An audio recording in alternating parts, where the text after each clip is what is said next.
Hello, you are watching MMA Crypt's Fighting Talk. For today's show, I'll be speaking with Scotland's Joanne Calderwood. Joanne will be appearing on the Ultimate Fighter 20 to crown the first ever UFC Women's Strawweight Champion. With that, I'd like to welcome to the show Miss Joanne Calderwood. Hello, Joanne, and welcome to the show. Hello, thanks for having me on. It's our pleasure, Joanne. Now, as mentioned in the intro, Joanne, you will be appearing on the Ultimate Fighter 20 with a chance to become the first ever UFC Women's Strawweight Champion. Now, the announcement was made early December. That was literally 4 weeks ago. Yeah. Tell us, Joanne, what's the buzz and atmosphere been like around your teammates in the gym since signing with the UFC? It's amazing. Everybody's so happy and so excited for me.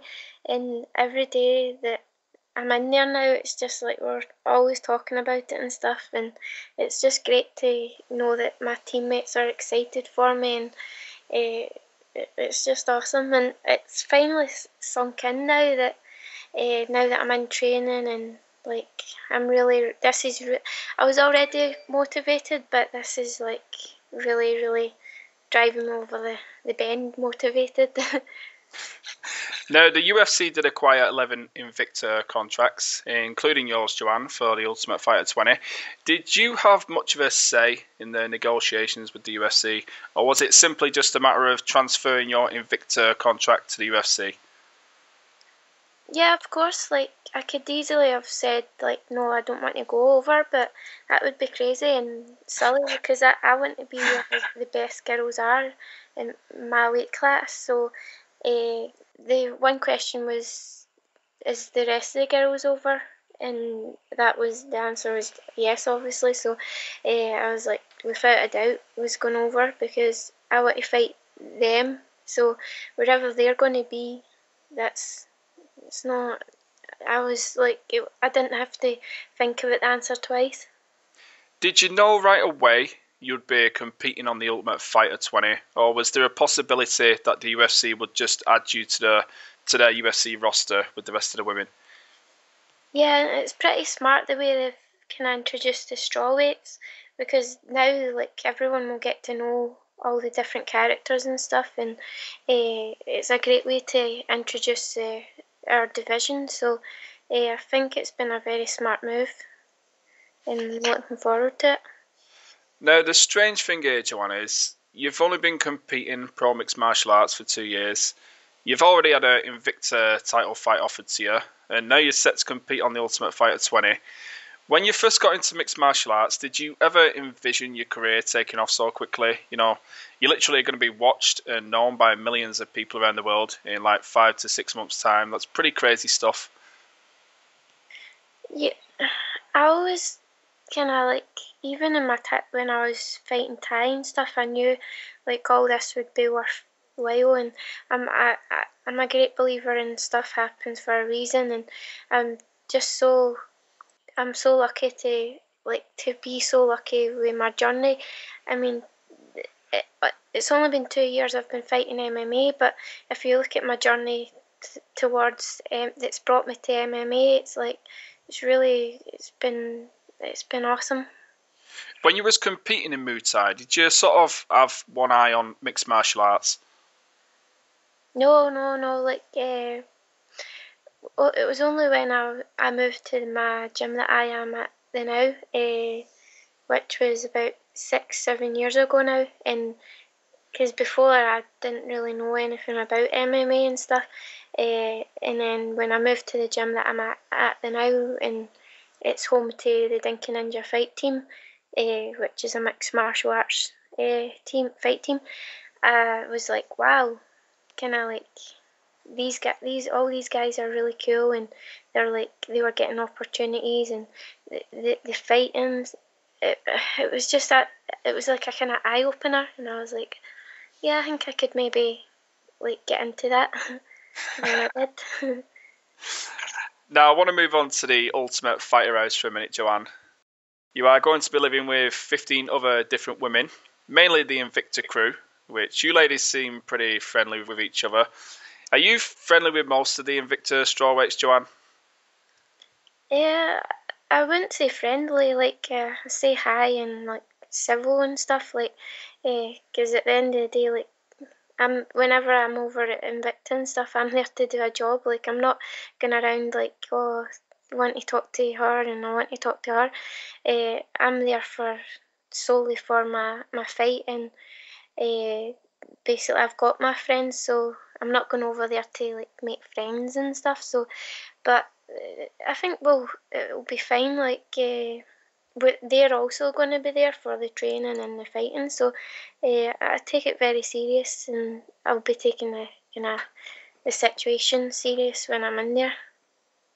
With a lot of the ladies coming over from Invicta, there is a potential good few rematches on the cards come the Ultimate Fighter 20. Do you think this could turn into something in the house, after a couple of weeks of being around each other, especially with alcohol involved? We're sitting on season 1 with Chris Lieben. He was talking smack about knocking out Mike Swick, and Mike Swick got all pissed off about it. Do you think this could be a potential major issue with a lot of these women having previously fought each other? Yeah, but I think I don't think I'll be involved. Well, I hope I won't be involved in all of that. First, I don't drink, so that's out the question. But you come from Scotland, Joanne. Yeah, no, I won't be drinking. But I think that'll make good. Like, it's always when you add alcohol, and they always say girls are the worst, aren't they? So I think there will be some drama, but it'll make good telly, and like, it's good entertainment. Like, yeah, I might be in the corner laughing and enjoying it myself. How do you think you will handle the Ultimate Fighter House, Joanne? Are you sort of dreading being away from your surroundings, friends and family, etc.? I suppose you could look at it two ways. Like, when I'm back here and when I'm home, I'm in the gym like mostly. Like, I'm probably in the gym more times that I'm at home. So, in the kind of the way that I'll be in one place for a long time, I don't think that's going to bother me. And I love training, so anything just to do with training is going to be great. And I always say I love fighting, and I would fight every weekend. And this is my chance to fight. Like, I think if I win, then it'll be like 3 fights in the space of maybe, if it runs the way they've been running, it'll be 3 fights in 6 weeks. So I'm looking forward to that. And I'll miss all my teammates and stuff, but this is a perfect opportunity to train with other girls and other girls at my weight, and get different coaching. So I'm just taking it as the experience. Well, you mentioned about the show running 6 weeks long. We had a discussion on this show a few weeks ago. We were sort of debating if this show would be a live season of The Ultimate Fighter, which would mean obviously a longer stay in the house for the fighters. Also, a longer season would help with healing from small injuries and cuts and so forth. Would you prefer a live season or a recorded season for The Ultimate Fighter 20? It doesn't really matter to me. Whatever's over and done with quickest, I think, because then that means I'll get back home and be training for the title fight. I think a live season might be the best choice for this season, because there's some of you women are pretty vicious this season going into the house. So yeah, there's a lot on the line. Now, the coaches for season 20 have yet to be named. Dana White did hint that it would be more than likely 2 male coaches. If you could pick any current UFC fighter to be your coach, who would you pick, Joanne?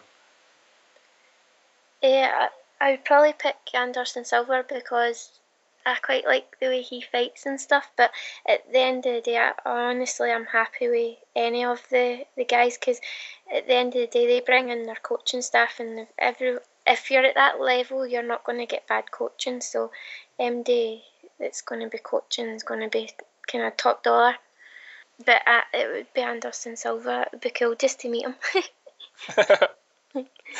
Well, I'm pretty sure you're going to get to meet him sooner or later, so no worries there. Now, I'm going to go a little personal with my next question here, Joanne, so I apologise in advance. Now, you've seen the other 10 fighters named. If you could choose to fight any of the 10 fighters named already in the opening round, who would you choose? Uh, You don't have to answer it. well, I've never really thought about who I would like. I would love to fight them all. Not at the one time. But no, there's no one in there that I think, oh, I want to fight her because, or I don't like her, or that. I'd love to fight them all, and it's. I think me and any of the other girls that kind of have stand-up backgrounds would make a really good fight. But at the end of the day, it's MMA. You don't know, you don't know until you're in there with the girl. You don't know if it's going to be a good fight, and sometimes you think, "Oh, this will be an awesome fight," and then it's not. But I would quite like to fight one of the kind of stand-up girls, but we'll wait and see. Now, something came to my attention the other day, Joanne, which pretty much pissed me off because I sort of missed out on it. I'm sure you know what I'm going to ask you next. William Hill placed odds 100 to 1 for any Scottish MMA fighter to win a UFC title in 2014.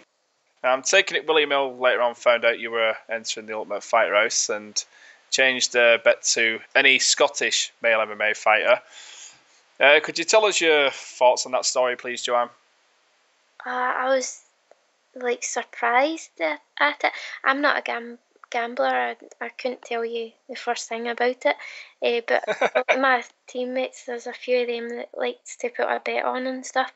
And I just read about it and I was like, that's really kind of.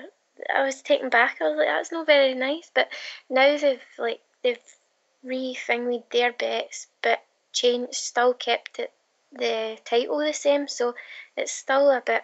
And the odds are probably down now, but I was a bit kind of upset with it, but well, shit happens. At least the people that have got in there first have still got their bets, so hopefully that's all right. But I was just say fuck William Hill, you know. Yeah. It's true, they're dodgy. I've done bets for them in the past on football. They're sly with the in-play and stuff, you know. It certainly didn't surprise me when I heard the story. Yeah, it's not very nice, is it? And they should, with the kind of company they are, they should really do their research. They're not doing their job really but it's good for the guys that kind of spotted the error and got in there. And hopefully I'll be like, yes, kind of like fuck you, like what you said. Well, there's a couple of guys over on our site. They've read the story. They're like they're kicking themselves a little bit for not putting some money down and spotting it earlier. So, Yeah. oh well. Joanne, thank you for joining me today. Is there anyone you would like to mention or thank before we leave? No, thanks for the interview. Thanks to all my teammates and all my sponsors, and have a good day. To any listeners, check out MMACrypt.com and enter our prediction contest 114 to get in the running to win a signed Ken Shamrock picture. From MMA Crypt's Fighting Talk, thank you for watching.